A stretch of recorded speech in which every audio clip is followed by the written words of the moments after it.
Namaskaram Sadhguru. You have said that if somebody is really willing, you are available to them beyond their logic. So, if anybody in this room is really willing, can you read their mind?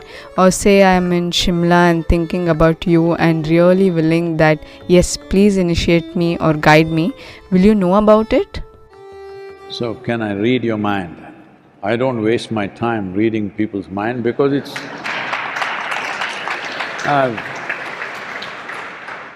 I don't read even my mind because it's a trash bin. Because what is in your mind? Do you have a choice what is in your mind? From your childhood, whatever you're exposed to, what you see, what you hear, what you smell, what you taste, everything is in your mind, isn't it? Your mind is society's garbage bin. You have no choice.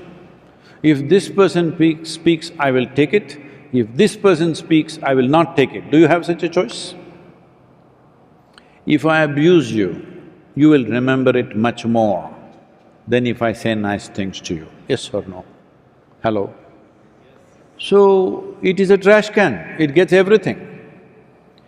You can choose what to use and what not to use. That choice you have if you're not in a reactive state. But you have no choice about what is in your mind, isn't it? Just everything that you've been exposed to is there in your mind. People who are busy spreading lies in the world talk about a pure mind. How can trash can be pure? How can a garbage bin be pure? If you remove half the brain, pure mind. Otherwise, everything that you gathered is there. The choice of what to use and what not to use, that is your choice. Hello? That differentiates you from each other. One person chooses the right things, another person randomly chooses whatever, so accordingly your personalities get determined. But do you really have a choice what to contain in your mind? All the filth in the world is there in the mind, isn't it? You have no choice about what to hold in your mind. If you think, I should not hold this, only that will stay.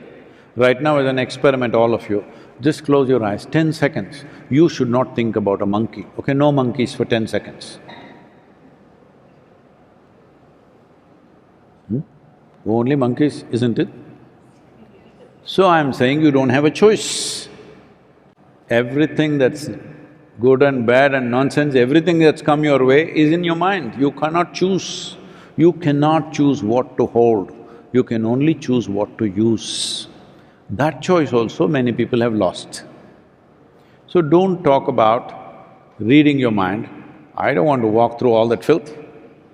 Hello? I don't even go through my mind, forget about yours. But the basic question is something else, it's just I picked on something on the side. I must tell you this, I have initiated more people in the world whom I have never met than people that I have met.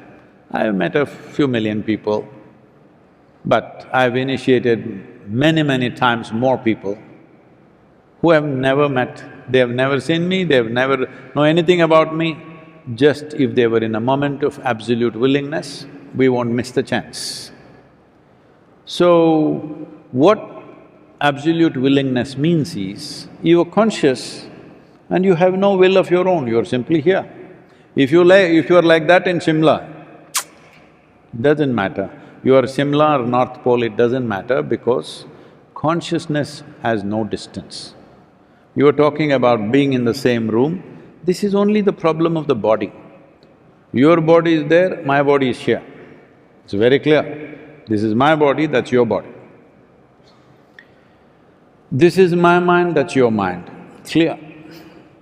Here and there it may overlap, we may agree a little bit, but this is my mind, that's your mind. Never have you found another person whose mind is exactly like yours, have you?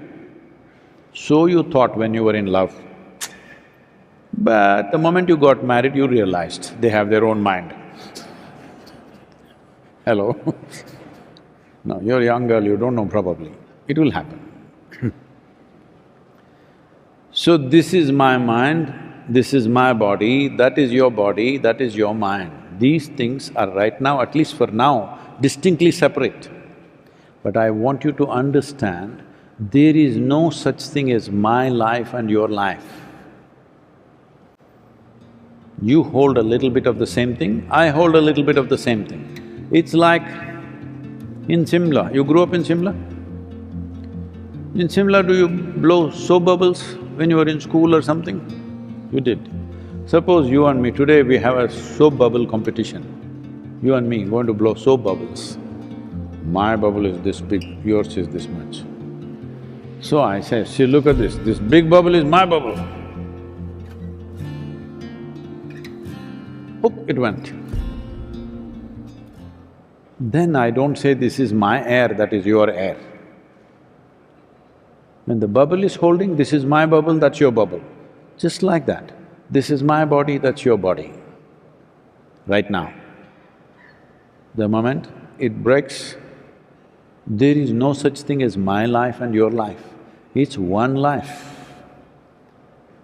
So, will you experience this or will you believe the nonsense that I'm speaking?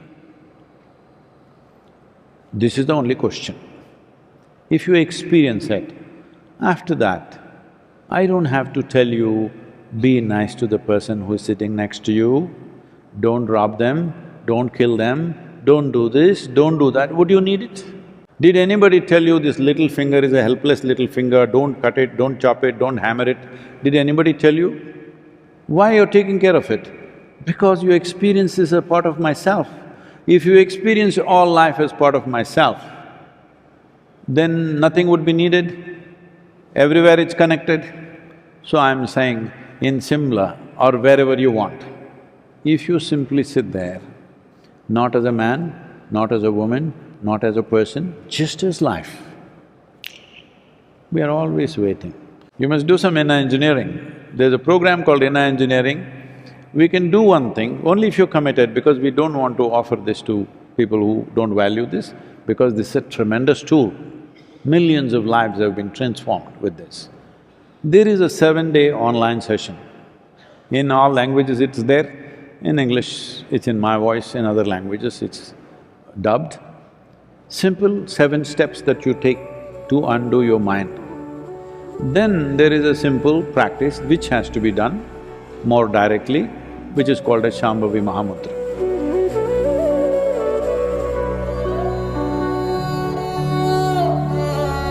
What it does is to you, if you sit here, your body is here, your mind is there, what is you is little away from these two things.